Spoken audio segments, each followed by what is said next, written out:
Di kali ini kita berjumpa kembali untuk mendengarkan cerita dari dalam buku Alkitab.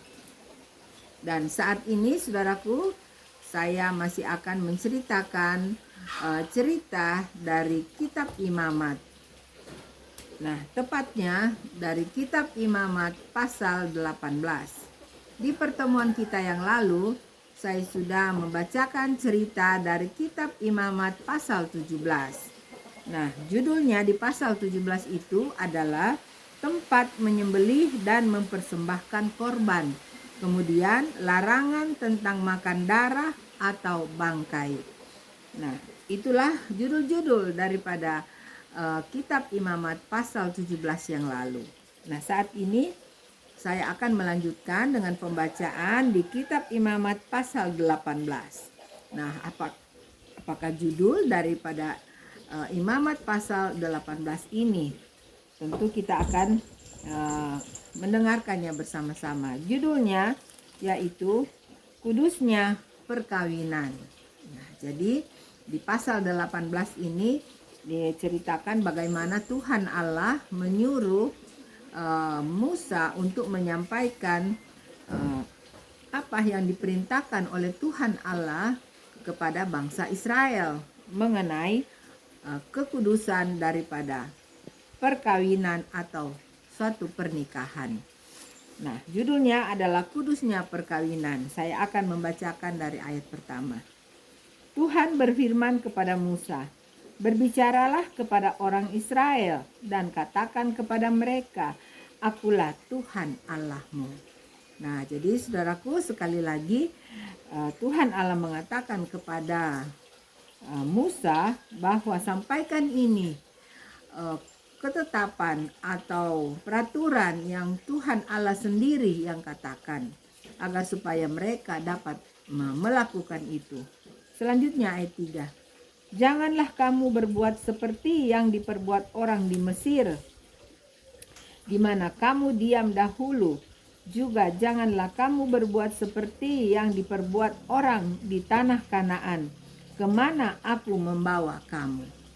Nah, saudaraku, pada saat bangsa Israel berada di tanah Mesir, mereka itu sudah jauh daripada penyembahan kepada Tuhan Allah, atau mereka sudah berbuat hal-hal yang Tuhan Allah tidak inginkan untuk mereka lakukan. Oleh sebab itu Tuhan membawa keluar mereka dari tanah Mesir agar supaya mereka lebih baik di dalam hal mereka berbakti dan melakukan perintah-perintah Tuhan Allah. Begitu juga apabila mereka akan masuk nanti di tanah Kanaan, Tuhan Allah mengatakan kepada Musa bahwa ingat, jangan melakukan atau meniru hal-hal yang tidak baik, yang tidak sesuai dengan firman Allah yang bangsa Kanaan ini lakukan, ya. Jadi bangsa Israel tidak boleh melakukan hal tersebut. Nah, selanjutnya, janganlah kamu hidup menurut kebiasaan mereka. Nah, jadi tentunya kebiasaan-kebiasaan daripada kedua bangsa ini, kebiasaan yang Tuhan tidak kehendaki. Oleh sebab itu umat Tuhan, bangsa Israel, Tuhan memperingatkan dengan baik bahwa mereka jangan mengikuti atau jangan meniru akan sikap daripada kedua bangsa yang tidak setia kepada Tuhan ini. Nah, selanjutnya ayat 4. Kamu harus lakukan peraturanku dan harus berpegang pada ketetapanku dengan hidup menurut semuanya itu. Akulah Tuhan Allahmu. Nah, jadi selain bangsa Israel tidak boleh melakukan hal-hal yang kedua bangsa ini lakukan yang tidak sesuai dengan kehendak Tuhan, Tuhan juga berpesan bahwa bangsa Israel harus tetap mengikuti akan peraturan-peraturan mereka. Dikatakan, kamu harus lakukan peraturanku dan harus berpegang pada ketetapanku. Nah, kalau kita mengingat kembali di kitab-kitab yang sebelumnya, betapa banyak ketetapan-ketetapan, peraturan-peraturan, di antaranya 10 perintah Allah yang Tuhan sudah berikan kepada bangsa Israel, itu harus tetap dilakukan oleh bangsa Israel atau umat pilihan Tuhan ini. Selanjutnya ayat 5. Sesungguhnya kamu harus berpegang pada ketetapanku dan peraturanku. Orang yang melakukannya akan hidup karenanya. Akulah Tuhan. Nah, jadi diulang kembali saudaraku ya. Jadi apa hal-hal yang sangat penting di dalam Alkitab ini itu harus diulang kembali. Jadi Tuhan Allah mengatakan itu beberapa kali ya, atau mengingatkan itu beberapa kali kepada bangsa Israel. Orang yang melakukannya akan hidup karenanya. Akulah Tuhan. Ayat 6. Siapapun di antaramu janganlah menghampiri seorang kerabatnya yang terdekat untuk menyingkapkan auratnya. Akulah Tuhan. Janganlah kau singkapkan aurat istri ayahmu, karena ia hak ayahmu. Dia ibumu, jadi janganlah singkap auratnya. Nah, saudaraku, di dalam Alkitab terjemahan yang lama itu dikatakan jangan kawin ya. Jangan kawin. Jadi di sini dikatakan janganlah kau singkapkan aurat istri ayahmu, atau jangan engkau mengawini ya istri ayahmu, karena ia hak ayahmu. Dia ibumu, jadi janganlah singkap auratnya. Wah, luar biasa saudaraku ya. Jadi inilah hal-hal yang Tuhan tidak inginkan umatnya ini lakukan ya, bahwa kawin atau menikah dengan ibunya sendiri. Nah, selanjutnya, janganlah kau singkapkan aurat seorang istri ayahmu, karena ia hak ayahmu. Nah, diulang kembali saudaraku ya. Mengenai aurat saudaramu perempuan, anak ayahmu atau anak ibumu, baik yang lahir di rumah ayahmu maupun yang lahir di luar, janganlah kau singkapkan auratnya.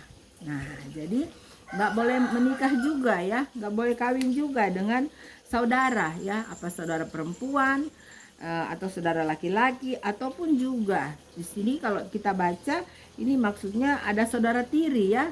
Nah, itu juga tidak boleh dinikahi ya, atau dikawini. Kemudian ayat 10. Mengenai aurat anak perempuan dari anakmu laki-laki atau anakmu perempuan, janganlah kau sikapkan auratnya, karena dengan begitu engkau menodai keturunanmu. Nah, jadi dengan anak sendiri juga nggak boleh ya.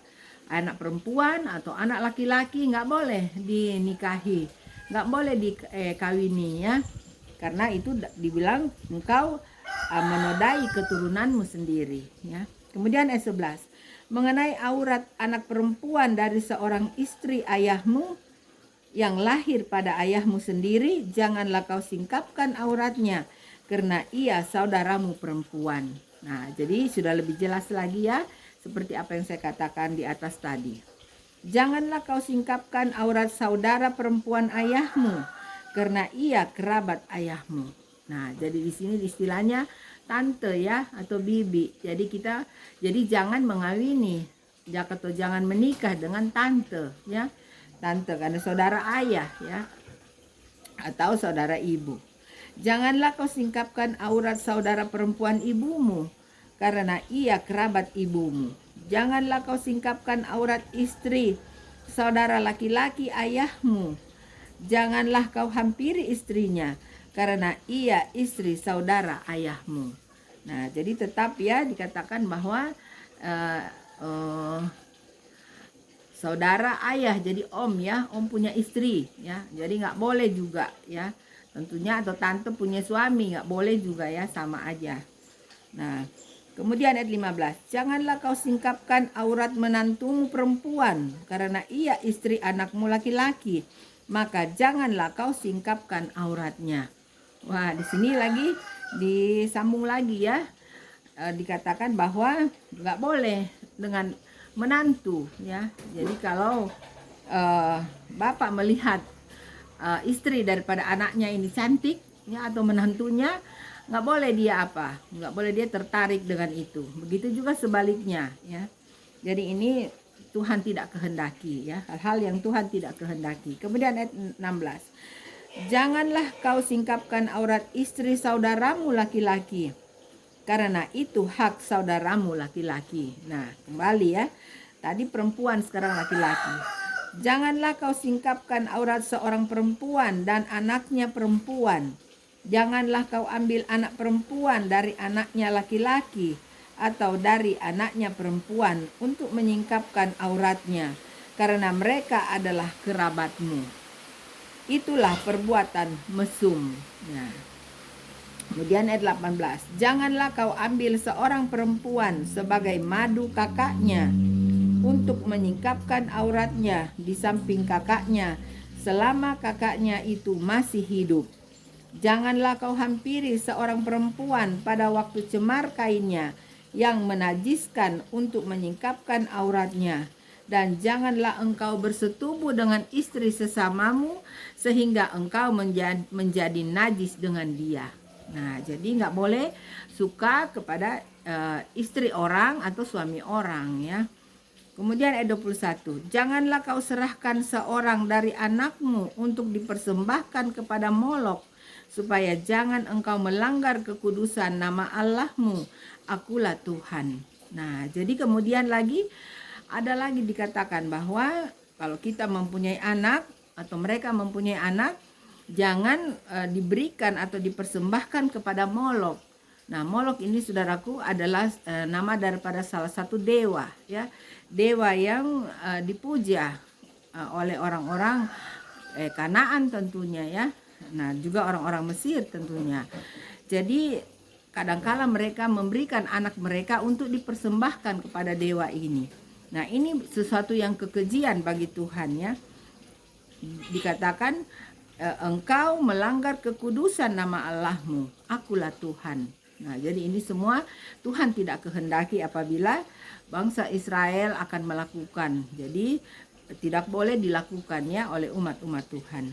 Janganlah engkau tidur dengan laki-laki secara orang bersetubuh dengan perempuan, karena itu suatu kekejian. Nah, jadi istilahnya di sini homoseks ya saudaraku ya, laki-laki dengan laki-laki.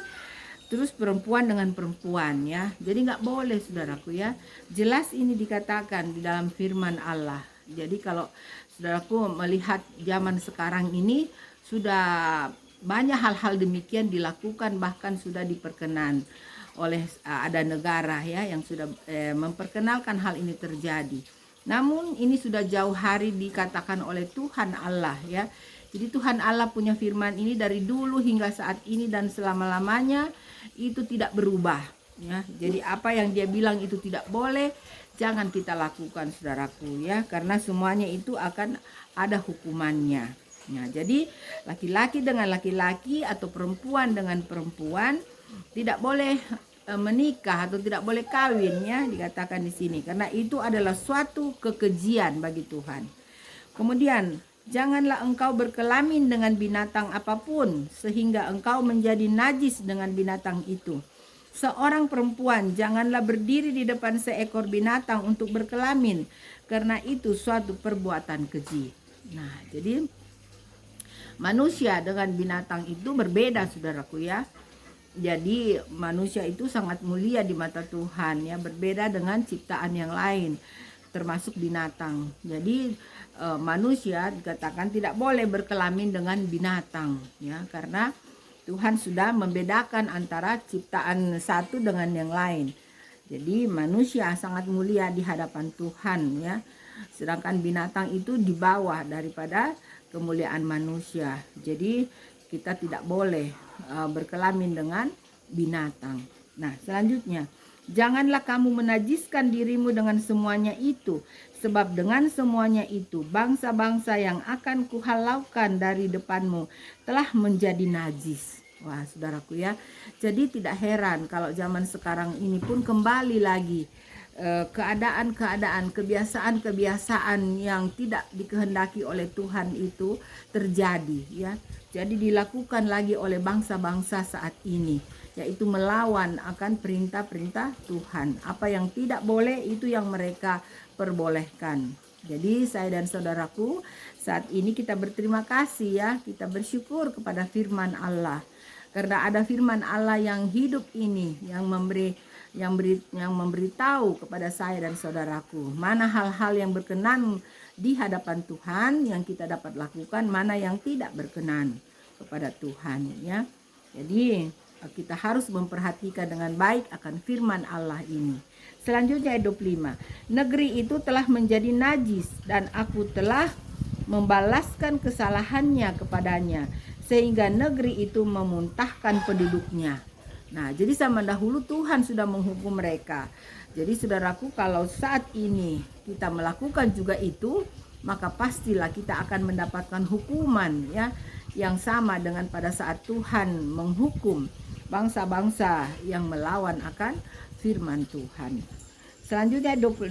Tetapi kamu ini haruslah tetap berpegang pada ketetapanku dan peraturanku dan jangan melakukan sesuatu pun dari segala kekejian itu, baik orang Israel asli maupun orang asing yang tinggal di tengahmu.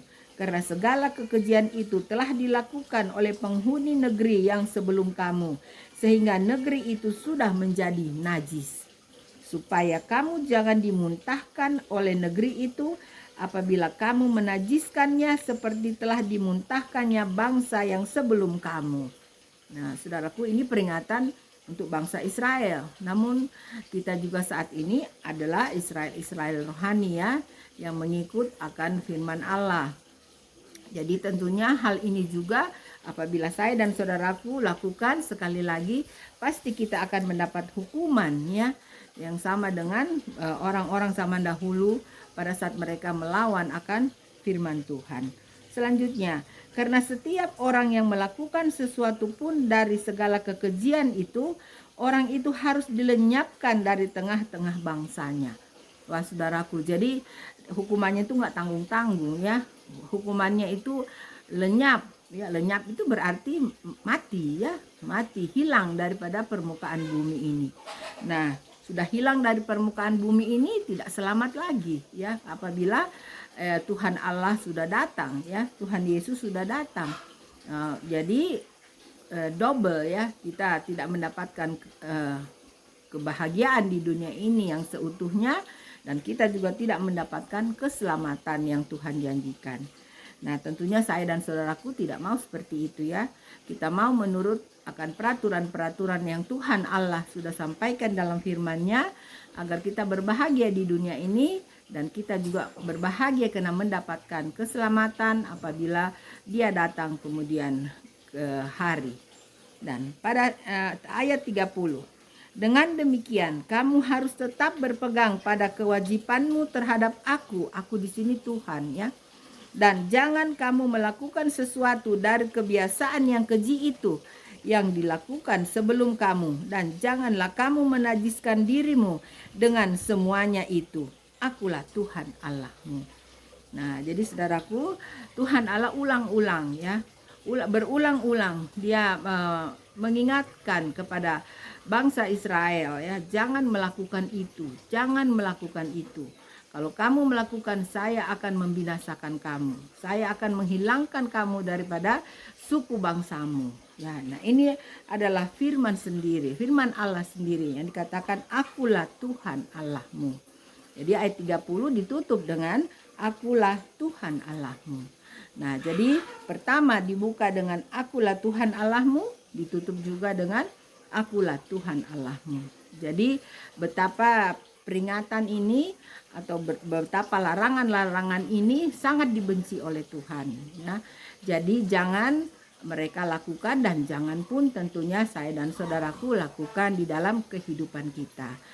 Nah, saudaraku, sampai sekianlah pembacaan cerita dari Imamat pasal 18 ini ya. Jadi ayatnya hanya dari ayat 1 sampai ayat 30. Nah, saudaraku, saya berharap dimanapun saudaraku berada yang mendengarkan akan firman Allah ini sudah bisa menyimaknya dengan baik, dan tentunya kita semuanya suka untuk melakukan ya firman yang baik dan benar, sehingga kita akan berbahagia di dunia ini hingga di dalam kerajaan surga. Terima kasih saudaraku karena sudah mendengarkan firman Allah pada saat ini. Saya selalu berdoa dimanapun saudaraku berada, saudaraku dalam keadaan yang sehat, berbahagia selalu. Terima kasih saudaraku. God bless you. Bye.